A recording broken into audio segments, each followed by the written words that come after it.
I joined actually almost on a whim.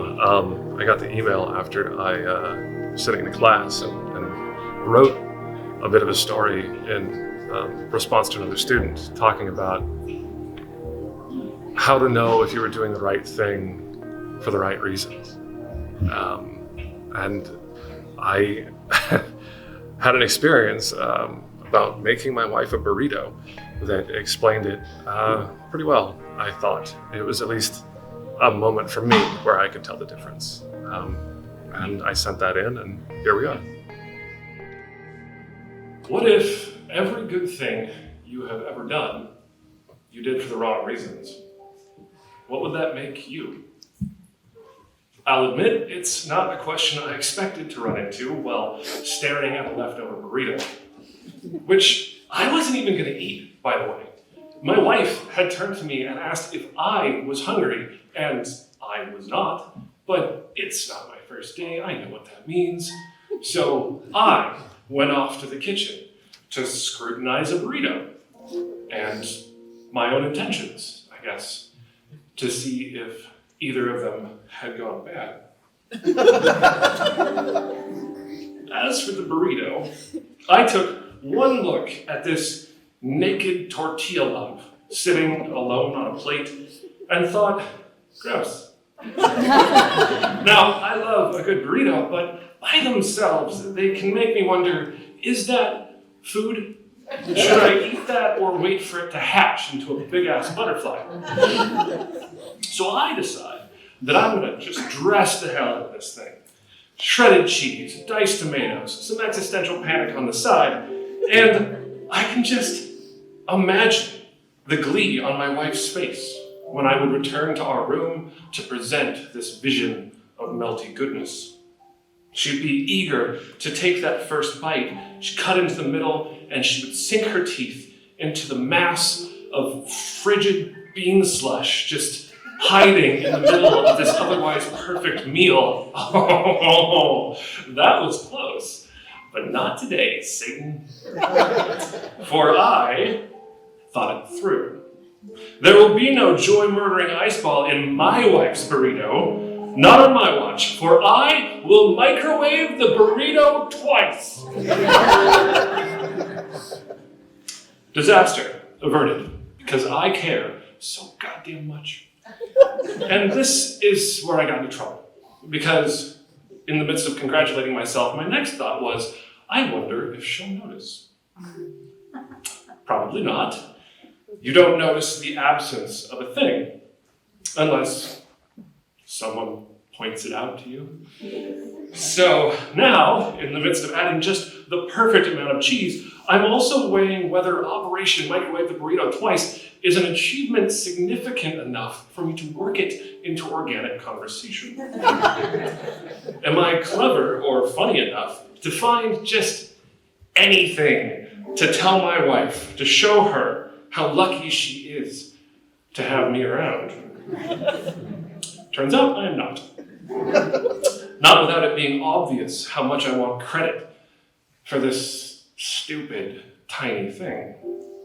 Instead of thoughtful, everything I think of sounds manipulative and sad, because it is. With that, I put the burrito extravaganza into the microwave for the second time and shut the door.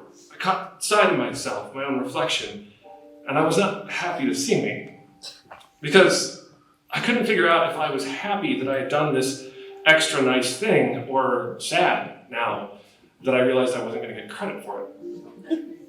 Who really was all this for? Okay, quick bit of context. I have severe ADHD, he said, surprising no one. Clue number 1, the story thus far.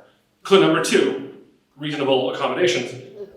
And there's also the fact that I have no bio or picture in tonight's program or on the website, which is at least a way for me to illustrate how having ADHD is more than just isolated effects and their consequences. It's also a lifetime of experiencing both. So I forgot to send in my stuff on time, I blew a deadline, there are consequences. Big old blank by my name, stressed out producers. Sorry, by the way. And that's the effect. But standing here, admitting to all of you fine people that I didn't get my shit together on time. Now that is the experience. As an adult, bit of a bummer, but as a kid, that experience is devastating. I could never accomplish with great effort things which seemed so trivial to others. My frustrated parents and teachers would ask me, "What is wrong with you? Are you even trying?" And I never had an answer for that. It's hard to argue when I too was sick of me. If you're desperate for just any positive affirmation, but you annoy just everyone around you, be yourself is some pretty crap advice. Become what others want you to be. That's much more simple and effective. At least, that's how it seemed to me. But no one will love you if you don't love yourself first, they said. Also wrong. Because the thing is, someone will. Many someones. And over the years, many did. I just could never believe them. I would doubt them and test them until I broke them, and they left. Which I would always see as yet more proof of how unlovable I am. I've worked hard at that, but sometimes it's all I can do to just admit there's a chance I might be wrong. The reality of this whole thing is that I'm not sad I did this nice thing because I won't get credit for it. I'm just terrified that if my wife doesn't see it, she'll realize that it's not actually worth the effort that it takes to love me back. But she does. She does love me. And I do believe it. Because I didn't earn it. Yet there it is. It helps me remember that love is not a transaction. That control is an illusion, but trust is a choice. And today is not the same as yesterday.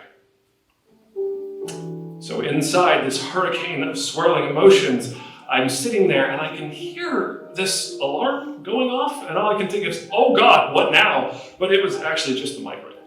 The burrito was done.